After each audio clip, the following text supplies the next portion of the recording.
Bonjour à tous, Ludovic Leclerc, votre analyste pour BadgerInvestor.be. Voici la mise à jour en vidéo de mon avis concernant le CAC 40 pour la semaine du 22 septembre. Eh bien, le CAC 40, d'abord un petit graphique hebdomadaire pour voir où on en est. Toujours intéressant, on voyait que nous étions dans un beau range haussier depuis le mois d'octobre 2012 et même un peu avant. Range qui nous a amené au-dessus des 4500 points pendant quelques semaines. Ensuite, nous sommes repassés sous ces 4500 points fin juin. Depuis, on a consolidé, on est même sorti du range haussier qui nous tenait depuis un bon moment, range qui était solide.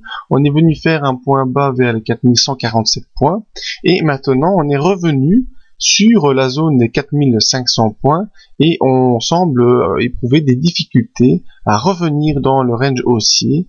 Donc on est sur cette ligne rouge, qui est une résistance importante oblique et qui pourrait nous barrer le chemin pour la suite. Donc c'est vraiment une zone où il faut surveiller. Au niveau hebdomadaire, eh bien, on est plutôt dans une tendance baissière, étant donné que nous avons fait un point bas qui est bien sûr bien plus bas que les points bas précédents. Et ici, nous avons fait un point haut qui n'est pas plus haut que le point haut précédent. Donc, plutôt une dynamique baissière qui se met en place. Si on prend ce même graphique en unité journalière, eh bien, on voit effectivement cette sortie du range haussier qui nous a donné un point bas jusqu'aux 4057 points. Et ensuite, on est revenu au contact des 4500 qui a offert déjà une résistance début septembre. On a consolidé, rebondi sur la zone des 4400 et on est revenu cette fin de semaine dernière plutôt sur la zone des 4500 points avec un point haut à 4492.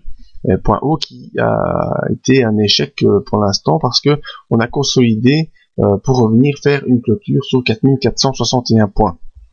Alors, qu'est-ce qu'il en est à surveiller pour la semaine prochaine? Eh bien, en résistance, les 4500 points, une zone de résistance importante, là, comme vous le voyez, qui a été testée déjà au début septembre, qui vient d'être approché ici, fin de cette semaine, le 19 septembre.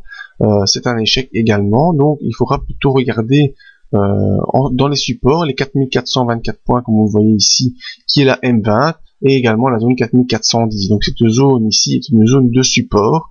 On note également le resserrement des bandes de Bollinger, resserrement qui montre une baisse de la volatilité et une probable accélération, comme à chaque fois que les bandes de Bollinger sont resserrées. Autre point, dans l'analyse purement graphique, eh bien, on a la M20 qui est haussière en support pour l'instant, la M50 qui s'est aplatie et qui tente un retournement, mais pour l'instant c'est pas encore vraiment significatif. Les indicateurs, eh bien, le RSI, alors que nous avons eu une accélération haussière, est revenu sous les 60 et repasse, malgré la baisse de ce vendredi, au-dessus des 60, donc plutôt dans une impulsion haussière. Le MACD, alors ce qui est positif, c'est qu'il est au-dessus de 0. Par contre, il est passé sous son signal en fin de semaine, signal qui est légèrement baissier. Et donc, nous verrons si ceci est un réel non-croisement haussier, ce qui pourrait entraîner une accélération baissière, ou bien simplement une latéralisation. Il faudra vraiment attendre un peu plus de signaux. Donc vraiment ici dans une zone comprise entre 4496 et 4410, zone importante qui pourra donner soit une accélération à la hausse pour partir très très haut. Pourquoi? Parce qu'on a ici une figure d'une tête-épaule, juste sous la ligne rouge. Donc une ligne de coup qui correspond à cette ligne rouge quasiment, hein, à quelques degrés près. Eh bien, si on a franchi à la hausse cette zone, on pourra donner une grosse accélération qui équivaut à la profondeur de la tête. Ici, comme vous connaissez, les formes de tête-épaule inversées.